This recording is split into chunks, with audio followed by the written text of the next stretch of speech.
بسم اللہ الرحمن الرحیم۔ السلام علیکم ڈیئر اسٹوڈنٹس، امید ہے آپ لوگ ٹھیک ہوں گے اور آپ لوگوں کی زندگی خوشیوں کے ساتھ گزر رہی ہوگی۔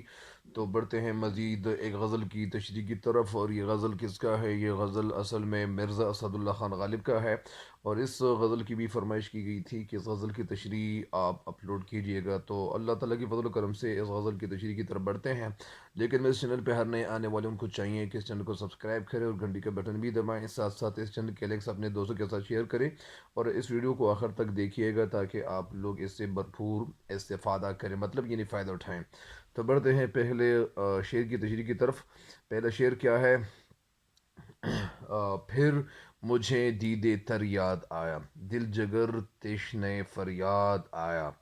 دم لیا تھا نہ قیامت نے ہنوز، پھر تیرا وقت سفر یاد آیا، پھر مجھے دیدے تر یاد آیا۔ دیدے تر کا مطلب کیا ہے؟ دیدہ تر کا مطلب ہے آنسو سے بھری ہوئی آنکھیں۔ دل جگر تشنا، تشنا کا مطلب ہے پیاسا، یعنی فریاد مطلب یعنی پیاسے ہونٹ، یعنی پیاسے ہونٹ کی طرف اشارہ ہے۔ تو اس شعر کا مفہوم یہ ہے کہ میرا دل فریاد کرنے سے خالی ہو گیا تھا، لیکن تیری یاد نے میری آنکھوں میں، یعنی میرا میرا دل فریاد کرنے سے خالی ہو گیا ہے، لیکن تیری یاد آنے سے آنکھیں میری تر ہو گئی ہے، مطلب میری آنکھوں میں آنسو آ گئے ہیں۔ شاعر شعر میں کہنا یہ چاہتے ہیں مرزا غالب کہ لیکن شعر میں غالب یعنی مرزا غالب اس شعر میں فرماتے ہیں کہ جب انسان کسی کے عشق میں مبتلا ہو جاتا ہے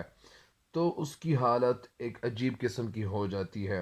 اسے اپنے آپ پہ قابو نہیں رہتا، اپنے آپ پہ کنٹرول نہیں رہتا، اور وہ مسلسل بے چینی سے وہ ان کی حالت وہ گزر رہی ہوتی ہے، اور وہ ان کا دل بے چین ہو جاتا ہے، کیونکہ یہاں پہ شاعر اسی حالت کو بیان کرتے ہیں، اور شاعر اسی کیفیت سے گزر رہا ہے، کیونکہ جب اسے اپنا محبوب یاد آتا ہے اور اس سے جدائی کے دن اس کو یاد آتے ہیں، تو ظاہری بات ہے کہ جب محبوب نے اسے چھوڑا تھا تو وہ جدائی کے دن اس کو یاد آنے لگ گئے ہیں۔ تو اسی وجہ سے شاعر کہتے ہیں، یعنی اس کو وہ دن یاد آتے ہیں جب شاعر اپنے محبوب کی جدائی میں دن رات رو رہا تھا، روتے روتے ان کی آنکھیں مطلب سرخ ہو جاتی تھی، اور جس طرح میر تقی میر کہتے ہیں کہ اشک آنکھوں میں کب نہیں آتا، لہو آتا ہے جب نہیں آتا، یعنی غالب کہتے ہیں کہ اب میں نے محبوب کی جدائی میں رونا دھونا چھوڑ دیا ہے،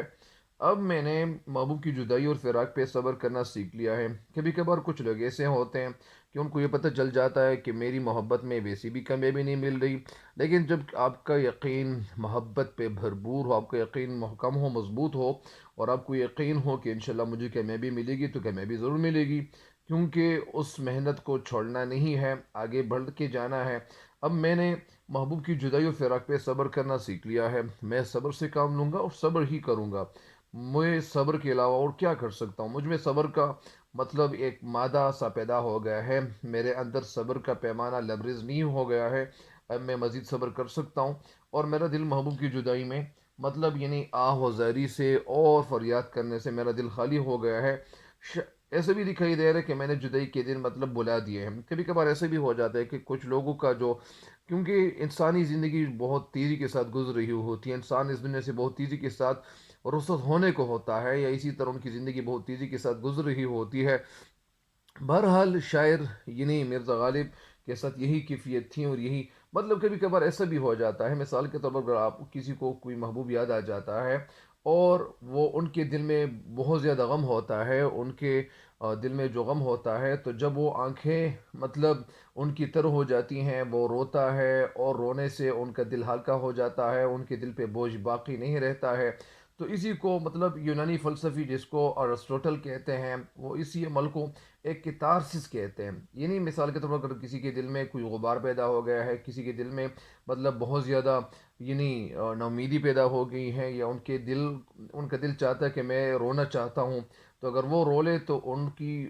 رونے کی وجہ سے مطلب ان کا دل ہلکا ہو جاتا ہے، اور ان کے دل کو مطلب ایک سکون سا ملنا شروع ہو جاتا ہے۔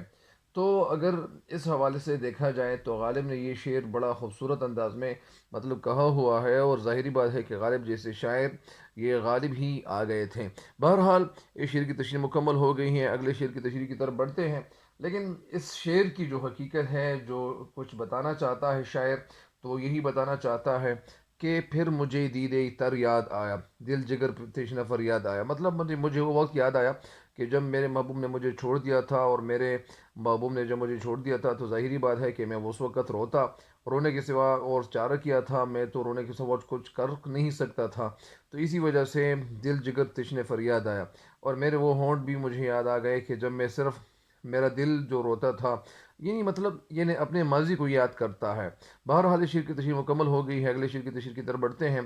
دم لیا تھا نہ قیامت نے ہنوز، پھر تیرا وقت سفر یاد آیا۔ دم لیا تھا مطلب ابھی، یعنی وقت نہیں گزرا تھا، مطلب سانس نہیں لیا تھا، سانس۔ نہ قیامت نے ہنوز، ہنوز کا مطلب ابھی، وقت سے سفر کا مطلب ہے یعنی سفر کرنے کا وقت۔ شاعر اس شعر میں کہنا یہ چاہتے، اس کا مفہوم یہ ہے کہ دوست کا آنا اور پھر دوست کا رخصت ہونا عاشق کے لیے قیامت سے کم نہیں ہوتا ہے، مطلب یعنی دوست ابھی آیا نہیں تھا اور اب کہتے ہیں کہ مجھے دوبارہ جانا ہے، تو یہ بات یعنی یہ شاعر یا جو عاشق ہوتا ہے محبوب کی، یہ بات عاشق کے دل پہ مطلب بہت تیر کی طرح وہ دکھائی دیتی ہے، اور تیر کی طرح ان کی یہ بات لگتی ہے ان کے دل پہ، تو ظاہری بات ہے کہ ان کا دل پہلے سے ہی زخمی ہو چکا ہوتا ہے، اور پھر جب ان کی یہ بات سنتے ہیں تو پھر کچھ اور مطلب ان کا دل بہت زیادہ خفا ہو جاتا ہے۔ شاعر اس شعر میں کہنا یہ چاہتے ہیں، اصل میں یہاں پہ یہ مولانا الطاف حسین حالی نے کچھ یہی کیفیت بیان کی ہوئی ہے، اور وہ کچھ اس کیفیت کو بیان کرتے ہیں۔ کیا کیفیت بیان کرتے ہیں وہ؟ اس کیفیت کو یہ بیان کرتے ہیں کہ دوست کو رخصت کرتے وقت جو دردناک کیفیت گزری تھی، یعنی جو حالت گزری تھی، تو وہ اور اس کے چلے جانے کے بعد رہ رہ کر مطلب وہ یاد آتی تھی۔ اس میں جو کبھی کبھی مطلب کچھ وقفہ ہو جاتا ہے، کچھ وقت ہو جاتا ہے، یا کچھ وقت لگ جاتا ہے، اسے قیامت کے دم لینے سے تعبیر کیا ہے، مطلب اسے قیامت ہی مطلب دم لینے سے مطلب تعبیر کیا ہے، کہا ہوا ہے۔ یعنی ایسے بلیغ شعر اردو زبان میں بہت کم دیکھے گئے ہیں جو حالت فی الواقع سے موقع پہ گزرتی ہے، یعنی ان دو مصروں میں اس کی ترویج کھینچ دی ہے، یعنی جس سے بہتر کسی اسلوب بیان میں یہ مضمون ادا نہیں ہو سکتا۔ یعنی شعر میں کہنا یہ چاہتے ہیں،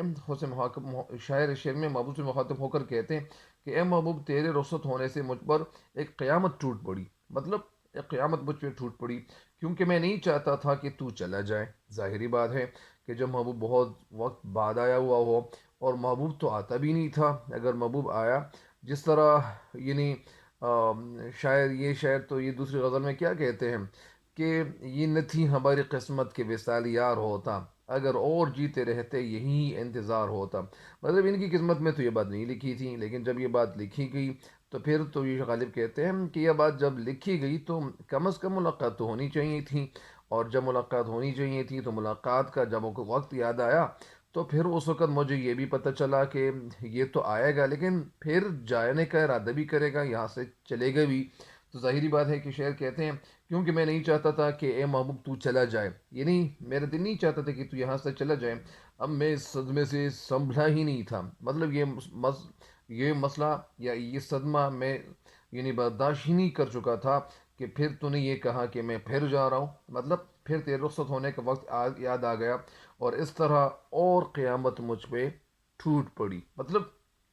شاعر اس شعر میں یعنی اسی کیفیت کو بیان کرتے ہیں کہ محبوب جب بہت دنوں بعد آتا ہے، یا بہت مہینوں بعد آتا ہے، یا ان کے ساتھ ملاقات ہونے کا وقت یعنی مل جاتا ہے، یعنی شاعر اس شعر میں کہنا یہ چاہتے ہیں کہ محبت یہ ایک ایسا جذبہ ہوتا ہے، مطلب یہ ایک عجیب کیفیت سے شاید دو چار ہے، فرماتے ہیں کہ میرے محبوب کی محبت نے مجھے کہیں کا نہیں چھوڑا، مطلب یعنی یہ محبت ایسی چیز ہے کہ جب مجھے معلوم ہوا کہ میرا دوست میری ملاقات کے لیے آ رہا ہے، میرا دوست چاہتا ہے کہ میرے ساتھ ملاقات کر لے، تو اس وقت میں بہت زیادہ خوش ہوا کہ اچانک یہ خیال آیا کہ دوست کا استقبال تو میں کس طرح سے کروں گا، یعنی دوست کے ساتھ میں ملاقات کروں گا تو کیسے کروں گا، میرا گھر تو شان کے مطابق نہیں ہے، یعنی میرا تو غریب خانہ ہے اور یہ ایشان کا نہیں ہے، تو اسی وجہ سے شعر کہتے ہیں کہ اگر وہ آیا تو اس کی مہمان نوازی کس طریقے سے میں کروں گا، میں کیا کروں گا، تو یہی شعر کہتے ہیں کہ میرے دوست نے اس تیرے استقبال کے حوالے سے غور و فکر کر رہا تھا کہ میں تیرے استقبال کیسے کروں گا، کس طرح کروں گا، کہ یہ فوراً مجھے یہ خیال آیا کہ دوست کے جانے کے بعد تیرے دل پہ جو کیفیت گزرے گی، تیرے دل پہ جو حالت گزرے گی، ابھی تم ان کے استقبال کے لیے کوششیں کر رہے ہو، لیکن تیرے دل پہ جو کیفیت اور جو حالت گزرے گی تو تم اس کے ساتھ کیا کرو گے؟ مطلب کیونکہ اے دوست، تیرے آنے سے یعنی مطلب مجھے خوشی تو مل گئی، میرے دل کو تھوڑا سکون تو مل گیا، لیکن تیرے جانے کے بعد میری کیا حالت ہوگی، میری کیا کیفیت ہوگی؟ مجھے تو یہ ایک خوشی حاصل ہو رہی تھی کہ تو آئے گا اور میں تیرے ساتھ ملاقات کروں گا، تیرے ساتھ ملاقات ہوگی، لیکن تیرے رخصت ہونے کا جو وقت تھا میرے